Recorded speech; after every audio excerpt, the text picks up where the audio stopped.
Hai, Assalamualaikum warahmatullahi wabarakatuh. Selamat sejahtera.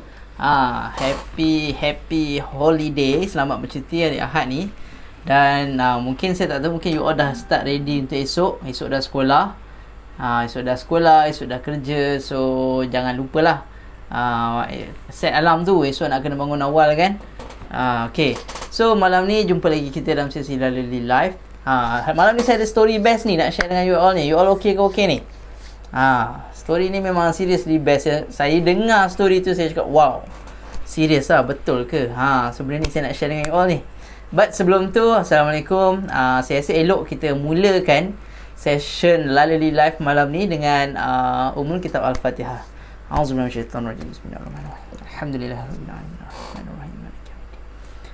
Iyyaka na'budu wa iyyaka nasta'in. Shiratal mustaqim, shiratal ladzina an'amta 'alaihim ghairil maghdubi 'alaihim waladdallin. Alright, okay. So macam mana? Adakah you all semua dalam keadaan dan energi yang best? Walaupun esok dah start kerja, Monday blues lah orang cakap kan. But be strong lah. Be strong sebab kita anggap, saya selalu kalau kadang hari Jumaat ni, bukan hari Isnin ni, saya harap tak lama lagi Jumaat. Padahal panjang lagi, tapi kita punya mindset dia tak apa, tak lama je lagi hari Jumaat. Itulah yang menyebabkan mungkin kita boleh survive. Kepada you all ni lah yang mungkin masih bekerja, bekerja yang mungkin juga sambil bekerja you buat bisnes. So relax, chill. Anggapkan itu adalah satu perjalanan lah, perjalanan hidup. So actually hari ni pagi tadi saya tengok satu story daripada Nas Daily. Siapa pernah dengar apa tu ataupun kenal lah siapa tu Nas Daily?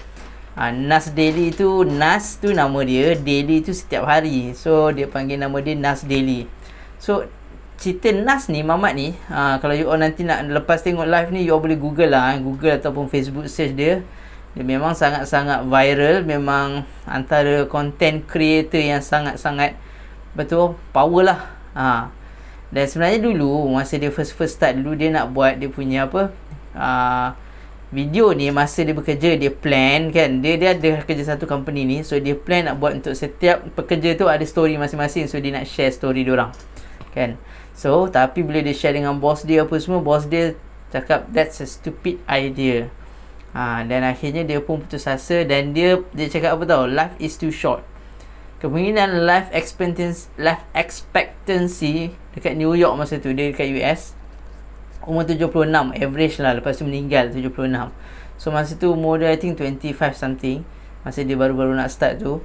So perjalanan tu lah yang menyebabkan dia buat video tau, everyday tau, tak pernah miss. 1000 hari dia tak pernah miss satu hari pun. Gila gempak. Dan dia pun cakap lah, dia bukan orang yang paling komitmen, bukan orang yang paling committed, bukan orang yang smart, bukan orang yang rajin. Tapi dia berjaya juga buat live, bukan live tapi video. Dia siap edit apa semua video tu selama 1000 hari tanpa miss. Dan one of the video yang saya tengok adalah ni story dia, kisah pemilik paperclip. Siapa tahu paperclip? Saya tak pastilah, saya tak ada paperclip kat sini. Paperclip tau, ataupun klip kertas. Klip kertas ni benda yang paling simple, paling cikai. So story dia bermula macam ni. Ada seorang mamat ni, dia tengah-tengah buat kerja apa semua kan. Lepas tu tiba-tiba dia tengok paperclip. Dia bila dia tengok tu, okey juga ni. Dia ada satu idea tau. Dia macam trigger satu idea. Kita ni, saya sendiri kalau saya tengok paperclip, saya anggap macam okey, paperclip letak tepi, kemas. Kita tak nampak benda tu ada nilai. But Mamat ni, dia nampak sebiji paperclip tu ada nilai dia. Dan nilai dia bukan calang-calang, nilai dia unlimited lah. Tapi pada kita hanyalah paperclip. So that's why Mix FM pun ada buat paperclip challenge apa semua kan. So untuk mendekkan cerita, sebenarnya paperclip ni adalah satu, dia punya kickstart. Dia mula challenge ni pada diri dia dengan paperclip. So apa yang dia buat? Siapa kat sini nak tahu apa yang dia buat? Boleh komen sikit, nak tahu. Komen lah sikit, saya nak tahu berapa ramai yang masih hidup, masih bersama kami.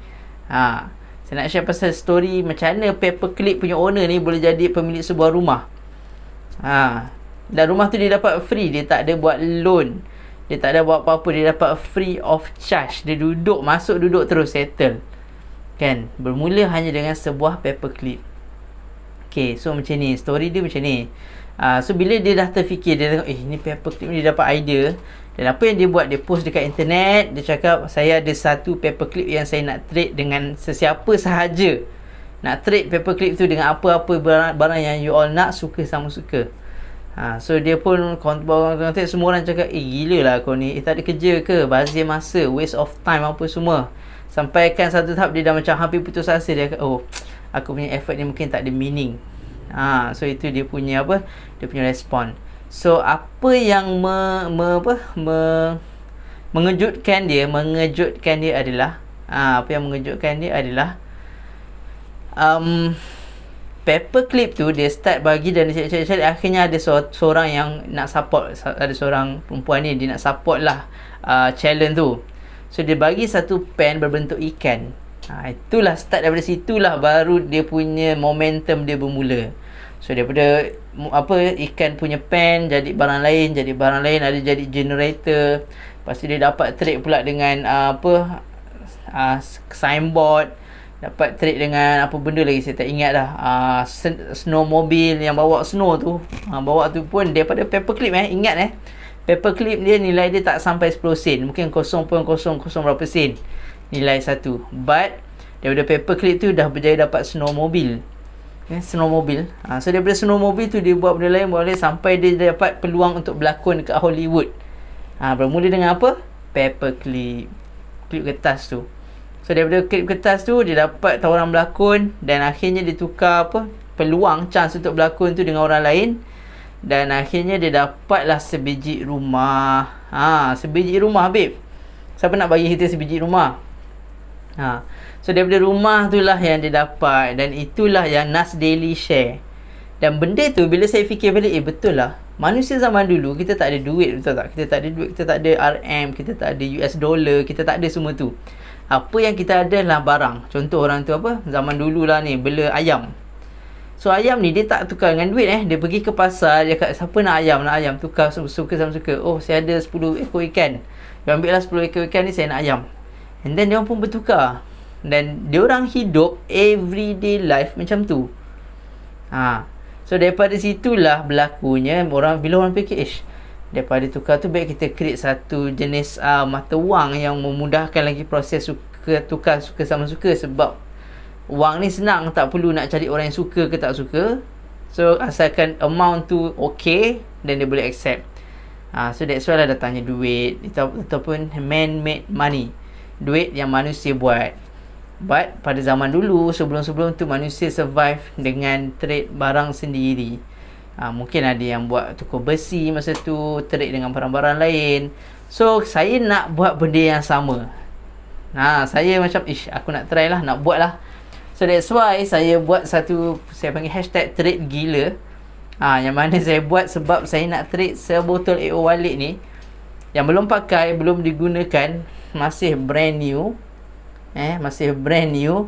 Saya nak bagi secara percuma kepada sesiapa dengan syarat saya dapat satu barang untuk digantikan.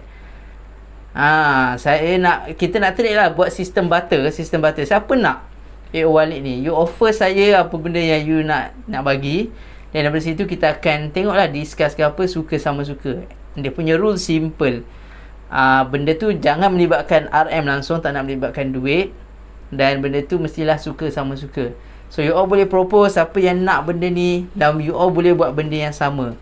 Mungkin you bagi saya something, saya tukar kepada you all, dan you all pun start trade dengan orang lain. Kita tengok apa benda yang kita boleh dapat sepanjang perjalanan tu. Dan tak kisah sebenarnya, saya tak suka buat time frame, sebab benda tu kan kita buat relax saja kan. So mungkin kita tengoklah berapa besar daripada sebotol AO Wallet ni, AO Wallet kecil yang bernilai RM59 ni, berapa besar dia boleh pergi, berapa jauh dia boleh pergi.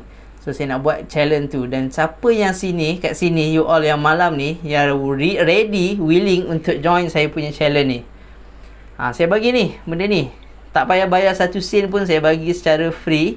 Saya bagi terus dengan syarat kita buat pertukaran sistem barter. Apa yang you all ada, Boleh komen. Nanti saya share saya punya post dekat personal profile tadi dekat dalam Facebook page ni, dan mungkin you all boleh tengok. Dan kalau berminat, you nak join dan you all nak try juga masuk challenge ni, come on, join saya dalam trade gila hashtag.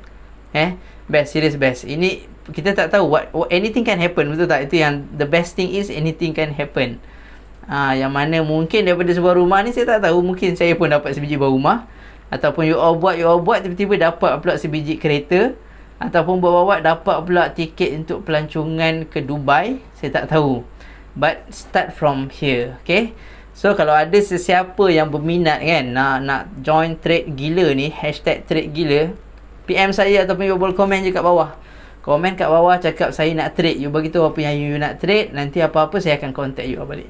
Okay, so itulah hashtag trade gila. So okay, kita okay ni? Serius, kalau you all nak tengok video tu, you search je Nas Daily Paperclip.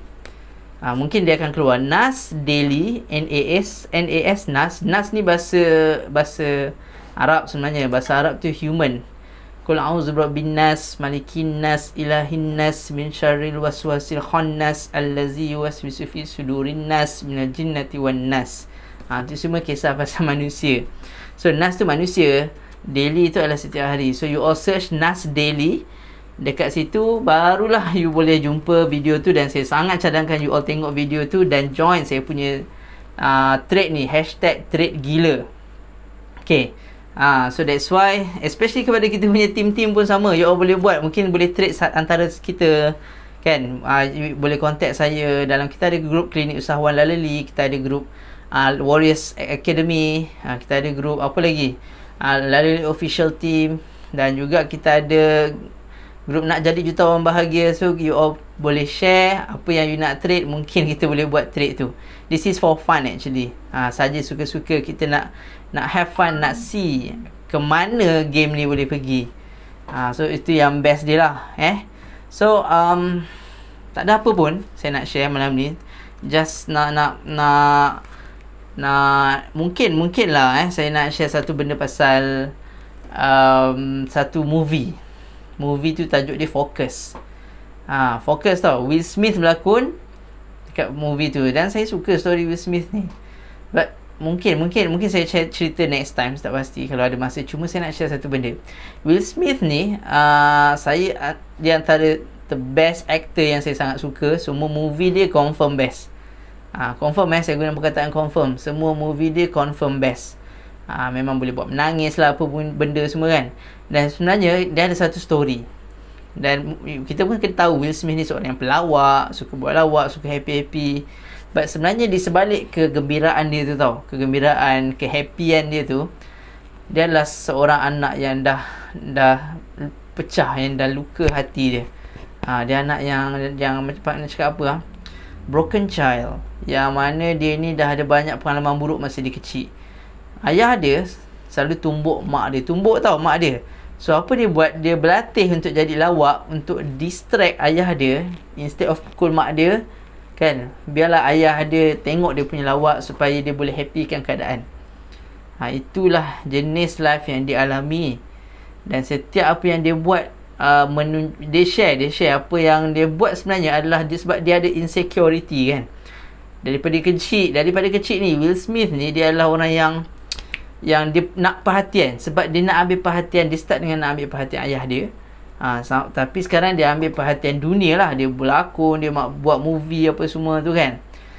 So di sebalik tu adalah dia punya perasaan untuk mendapatkan attention, sebab dia rasa insecure. So mungkin ada juga anak-anak kita kan yang macam tu tau, yang mungkin kita ada salah didik, kita ada salah cakap ke, yang menyebabkan dia ni orang yang insecure. So apa yang bagus, apa yang kita boleh buat adalah kita kena boost balik dia punya confidence. Dan na'udzubillah min zalik, please kalau kita marah sekali macam mana pun, please jauhkan daripada kekasaran. Lagilah kalau dapat anak-anak, na'udzubillah min zalik, kita jauhkan. Especially you all yang buat business, yang buat business suami isteri, ataupun business seorang je lah, seorang buat, isteri tak buat, suami buat, isteri buat, suami tak buat. Apa pun yang berlaku, walaupun cabaran dia, please tahan diri daripada gunakan kekasaran. Worst, paling teruk kalau tak boleh tahan sangat, mulut lah. gaduh mulut je. Tapi pun kalau boleh elakkan daripada buat depan anak, sebab dia akan mencalakan emosi anak tu dan mungkin akan menjadikan dia orang yang insecure, orang yang rasa macam kurang selamat kan. So benda tu efek dia long term, bukan sehari dua, dia sampai ke tua macam tu. So itulah cabaran yang Will Smith alami. But saya dengar dia dah start improving, dia dah start tak harapkan attention orang, dia dah start jadi lebih matang. Macam itulah story dia kan. So Will Smith ni dalam cerita Focus tu, dia adalah seorang yang apa, genius lah yang cakap dia buat bet kan. Dia buat bet dengan orang, ada satu mamat ni jutawan lah buat bet main million ni, dan akhirnya dia menang. Dia dapat 2.2 million dalam masa mungkin tak sampai sejam tu. Dia berjaya buat 2.2 million dengan trik-trik yang dia buat. So trik-trik itulah yang serius saya suka gila tengok. You all kena tengok movie nama dia Focus by Will Smith, ada Margot Robbie, lepas tu ada siapa lagi pelakon. So dekat situ memang bila you tengok, dia macam cerita America's Got Talent. Saya selalu tengok benda ni kat America's Got Talent. Dia tanya soalan, lepas tu dia punya judge tanya teka number dan tekaan dia betul. Selalu berlaku. So kemungkinan benda yang sama. Dia panggil istilah dia priming.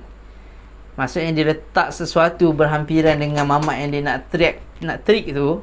Mamat yang dia nak trik tu, dia letak sesuatu secara subtle, secara halus, yang orang tu pun tak nampak, tapi dia punya otak sebenarnya tengah capture apa yang berlaku keliling dia, yang menyebabkan akhirnya at the end of the day, masa dia buat bet tu, dia buat apa yang mamat ni nak suruh dia buat. Hebat tak hebat? Okay, so alright, so saya rasa tu saja untuk sesi live malam ni. Thank you so much pada yang join. You all memang awesome, memang terbaik. Dan jangan lupa join saya punya hashtag trade gila. Kita tengok apa yang akan jadi bila kita trade satu barang kepada barang yang lain secara tradisional, dan mungkin dia lebih menarik dan akan menjadikan satu benda yang sangat awesome. InsyaAllah. So join trade saya, boleh contact saya, boleh PM saya kalau nak join. Dan juga kalau kepada anda yang mungkin rasa macam aku nak start cari duit lebih lah, InsyaAllah jangan risau, jangan sedih. Kami ada, saya ada, Lalali ada, kita boleh bantu you all. Just PM je, PM, dan kita akan guide macam mana nak buat, macam nak dapat income. Macam kita punya team yang dah start restock ribu-ribu, bukan sikit, diorang dah start stok ribu-ribu, yang mana diorang pun start daripada pakai sendiri, modal zero. So itu benda yang real, benda yang real. Tak ramai yang sedar lagi bahawa business agent dengan dropship ni memang boleh make you millions. Tak ramai lagi. But dia tak mustahil, dan ramai dah proven result, dan kita just kena lalui je jalan-jalan yang diorang ni dah lalu. Okay, so saya rasa itu saja. Terima kasih. Assalamualaikum. Selamat malam. Saya doakan anda semua kaya dunia dan akhirat, berjaya, dan insyaAllah yang penting sekali jadi orang yang memberi manfaat kepada orang lain. Bulan puasa dah nak dekat. Berlatih-berlatihlah berpuasa, supaya kita boleh terus push pada bulan puasa untuk give the best, insyaAllah. Okay, so itu saja daripada saya, Hasnul Lalili. Hashtag saya akan shock. Hashtag jom join thread gila. Assalamualaikum, bye bye.